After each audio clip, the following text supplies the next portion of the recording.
అన్ని బ్యాంక్స్తో మాట్లాడి అవన్నీ చేస్తున్నాం. ఇవన్నీ చేసి దీన్ని రాబోయే రోజుల్లో నేను చెప్పిన ఫిలాసఫీ ప్రకారం మోర్ మనీ ఉంటే మోర్ క్యాపిటల్ ఎక్స్పెండిచర్ పెడతాం, మోర్ గ్రోత్ రేట్ వస్తుంది, మోర్ రెవెన్యూ వస్తుంది, సస్టైనబిలిటీ వస్తుంది. ఆ సస్టైనబిలిటీ వస్తేనే ప్రజలకు ఎంపవర్మెంట్ జరుగుతుంది. మేము చెప్పిన సూపర్ 6 ఇస్తాం, ఇంకా బెటర్గా ఇస్తాం, P4 తీసుకొస్తాం. ఇలాంటివన్నీ చేసి మళ్ళీ డెవలప్మెంట్, వెల్ఫేర్ రెండు కూడా బ్యాలెన్స్ చేసుకుంటూ పర్ క్యాపిటల్ ఇన్కమ్ పెంచితే బెటర్ లివింగ్ స్టాండర్డ్స్ వస్తాయి. ఆదాయం పెరగాలి, సంవత్సరం తలసరి ఆదాయం పెరగాలి, తలసరి ఖర్చు తగ్గాలి. మీరు చూస్తే ఇప్పుడు నేను చూపలేదు కానీ ఒక స్లైడ్లో తలసరి ఆదాయం తగ్గింది, తలసరి అప్పు పెరిగింది. పర్ క్యాపిటల్ ఇన్కమ్ తగ్గిపోయి పర్ క్యాపిటల్ డెట్ పెరిగిందంటే అది వీళ్ళేసినటువంటి భారం. దీనికోసమే నేను ప్రజలందరినీ కోరుతున్నా. కొంతమందికి కొన్ని ఆలోచనలు ఉన్నాయి, ఏంటి ఇంకా అయిపోలేదని.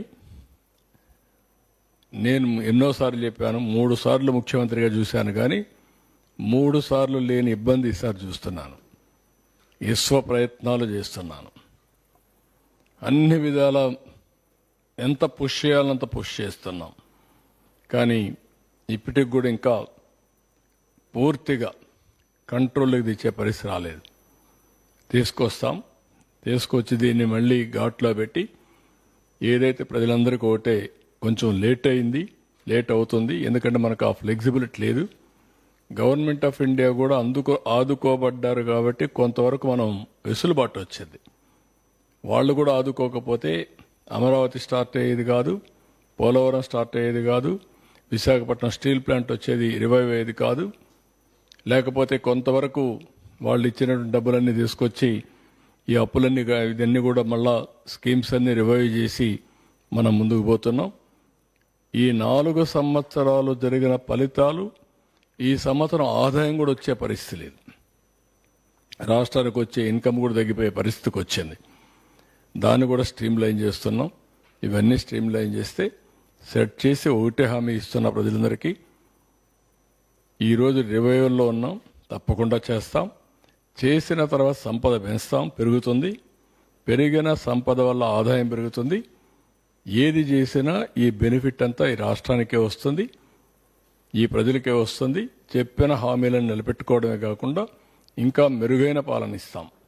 అందుకే నేను పదే చెప్పాను, ఒక సుస్థిరమైన పాలన ఉండాలి, ఒక సమర్థవంతమైన పాలన ఉండాలి. 2019 తెలుగుదేశం పార్టీ గెలిచి 13.5-15% కానీ గ్రోత్ వచ్చుంటే మనకి ఇబ్బందులు వచ్చేటివి కాదు. ఆ రోజు నిర్ణయం రాష్ట్రానికి ఇబ్బంది కలిగించే పరిస్థితి వచ్చేది. ఏది ఏమైనా నేను ఇవన్నీ పదే ఎందుకు చెప్తున్నానంటే, రోజుకి నేను ఏదైతే ఆ రోజు చెప్పానో అవన్నీ అందరూ కన్ఫర్మ్ చేసే పరిస్థితికి వచ్చారు. నేను ఢిల్లీకి పోయినప్పుడు కూడా మీకు ఎన్నేళ్ళు పడుతుంది, మీరు రికవర్ అవుతారా, మీరు బయటపడతారా, ఏమంటే ఈ రాష్ట్రం ఏమవుతుంది అని అడిగే పరిస్థితికి వచ్చారు. కాబట్టి ఇవన్నీ కూడా మీ ద్వారా రాష్ట్ర ప్రజలందరికీ విజ్ఞప్తి చేస్తున్నా. మరో 10-15 సంవత్సరాలు ఇలానే కొనసాగితే, మరో 15 సంవత్సరాలు ఇలాగే జరిగితే ఏ రకంగా ట్రాన్స్ఫర్మేషన్ జరుగుతుంది అన్నది ఆలోచించేయమని అడుగుతా ఉన్నా.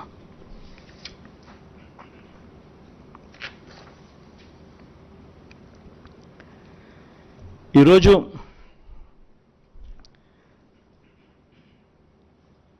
నేను ఇంతకుముందు చూపించా, ఇదే మేనిఫెస్టో చూపించా.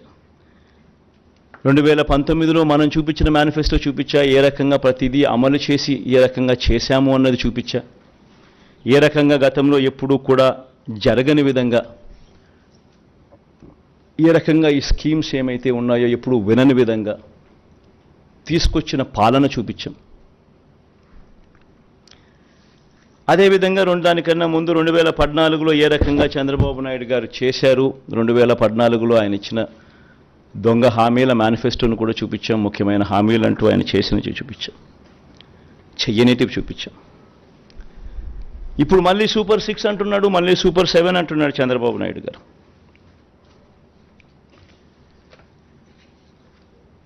ఈ సూపర్ 6లకు, ఈ సూపర్ 10లకు,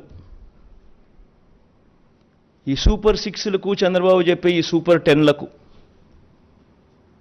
అసలు ఎంత ఖర్చు అవుతుంది? ఇది సాధ్యమేనా? మళ్ళీ చంద్రబాబు నాయుడు గారు 2014లో మాదిరిగానే చంద్రబాబు నాయుడు గారు మళ్ళీ ఇదే హిస్టరీ రిపీట్స్, మళ్ళీ ఇదే కూటమి, ఇదే సంతకం, మళ్ళీ ఇదే హిస్టరీ రిపీట్స్, మళ్ళీ మోసం చేసేందుకు ఇదే మాదిరిగా సూపర్ 6, సూపర్ 10 అంటూ మళ్ళీ ప్రజల జీవితాలతో చెలగాటలాడడం, దానికి అయ్యే ఖర్చు సాధ్యమేనా అన్నది ఒక్కసారి గమనించినట్టయితే, నేను ఒకసారి చెప్తా ఉన్నా, మనం 2019లో ఎప్పుడూ చూడని విధంగా, ఎప్పుడూ జరగని విధంగా ఈ 2019లో మనం ఇంప్లిమెంట్ చేసిన ఈ స్కీమ్స్, ఇంప్లిమెంట్ చేసిన మన ఈ రిఫార్మ్స్, ఇంప్లిమెంట్ చేసిన ఈ మేనిఫెస్టో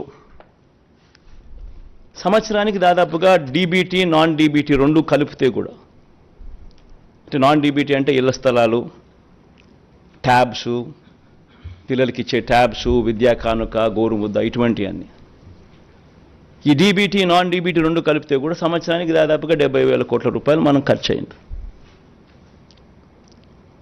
ఎక్కడ లంచాలు లేకుండా, ఎక్కడ వివక్ష లేకుండా, ఎప్పుడు జరగని విధంగా మార్పులు తీసుకొస్తూ అడుగులు ముందుకు వేస్తే, గతంలో ఆంధ్ర రాష్ట్ర చరిత్రలో ఎప్పుడు చూడని విధంగా పరిపాలన జరిగితే, ఈ మాదిరిగా ఎంతో కష్టపడితే 70,000 కోట్ల రూపాయలు దాదాపుగా మనం ఇవ్వగలిగాం. ఈరోజు చంద్రబాబు చెప్తా ఉన్న డీబీటీ సూపర్ 6, సూపర్ 10లు ఒకసారి గమనిస్తే, ఆయన చెప్తా ఉన్న ఈ సూపర్ 6లు, సూపర్ 10లే 1,21,619 కోట్లు అవుతా ఉన్నాయి. ఈ 1,20,619 కోట్ల రూపాయలకు కొన్ని పథకాలు ఏదైతే జగన్ చేస్తూ ఉన్నాడో అది ఆపడం ఎవరి చేత కాదు. అటువంటి కొన్ని పథకాలు ఉన్నాయి. అటువంటి పథకాలు, నెక్స్ట్ స్లైడ్, అటువంటి కొన్ని పథకాలు చూడండి. ఫీజు రీయింబర్స్మెంటు, ఈరోజు పూర్తి ఫీజు రీయింబర్స్మెంటు జగనన్న విద్యాదీవెన ఇస్తూ ఉన్నాడు, వసతిదీవెన ఇస్తూ ఉన్నాడు. దాన్ని ఆపడం ఎవరి చేత కాదు. ఆరోగ్యశ్రీ ఇస్తూ ఉన్నాడు జగన్, దాన్ని ఆపడం ఎవరి చేత కాదు. సంపూర్ణ పోషణం ఇస్తూ ఉన్నాడు, అంటే లాక్టేటింగ్ మదర్సు, ప్రెగ్నెంట్ మదర్సు, 6 ఏళ్ల దాకా ఉన్న పిల్లలకు సంబంధించిన సంపూర్ణ పోషణం ఆపడం ఎవరి చేత కాదు. ఫ్రీ రైస్ ఇస్తూ ఉన్నాడు జగన్. కేంద్రం ఇస్తూ ఉన్నది ఒక పర్సంటేజే, మిగిలింది రాష్ట్ర ప్రభుత్వం ఇస్తూ ఉంది. 1,48,00,000లో కేంద్రం అప్రాక్సిమేట్గా 90 లక్షలకి ఇస్తుంది, మిగతాటి అన్ని మనం ఇస్తాం. అది కూడా మనం క్వాలిటీ పెంచి ఇస్తూ ఉన్న బియ్యం. సో దానికి ఖర్చు 18,50,000 మంది రైతన్నలకు ఫ్రీ ఎలక్ట్రిసిటీ ఇస్తూ ఉన్నాం. రైతన్నలకు గోరుముద్ద, చిన్నపిల్లలకు పెట్టే గోరుముద్ద జగన్ చేస్తూ ఉన్నాడు, చేయక తప్పదు దేవుడికి. ఇటువంటి ఈ పథకాలకు మరో 29,100 కోట్లు ఏ ప్రభుత్వమైనా చేయక తప్పని ఖర్చు.